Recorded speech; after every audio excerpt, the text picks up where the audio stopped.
చూస్తేనట ఆయనలా కనపడాలంట, అన్యులు చూస్తేనంట యేసులా కనపడాలట. ఎలా కనపడాలంటే అండి, మనం అన్యుల కళ్ళకి ఎలా కనపడాలి? యేసు చూస్తే ఆయనలాగా.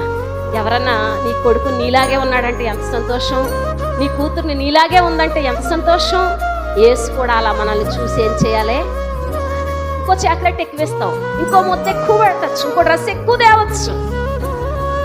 ఆయన రాసిన ఆ మాట చూసినప్పుడు నాకు ఎంత అద్భుతంగా అనిపించింది. యేసు నీ వైపు చూస్తే ఆయనలా కనపడు, ఎవరైనా నీ వైపు చూస్తే యేసులా కనపడు అని రాశాడు. ఇప్పుడు ఎవరైనా మన వైపు చూస్తే ఎవరిలా కనపడతాం మనం? ఎవరిలా కనపడతాం మనం? అందుకే నేను పేర్లు మార్చడానికి కూడా ఇష్టపడను అని రాశాడు ఆయన. నాకు ఆ వాక్యం చదివినప్పుడు కొంచెం బాధ వచ్చింది. నిజమే, కొన్ని పేర్లు అలా కలంచుకున్నాను. ఆ పేరు ముందు ఏం రాద్దాం అన్నది నాకు అర్థం కాలే కదా. బైబిల్లో పేర్లు పెట్టుకుంటున్నాం కదా మనం అందరం.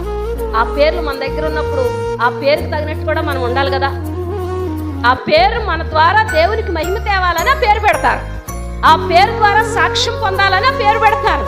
ఆ పేరు ద్వారా బైబిల్ దేవుడు పరిచయం కావాలని ఆ పేరు పెడతారు. మరి మన పేరుతో ఎవరిని పరిచయం చేస్తున్నాం? ఎలా కనపడాలి? మళ్ళీ చెప్పండి, మీరు చెప్పండి. సరే, యేసు చూసినప్పుడు ఎలా కనపడాలి? యేసు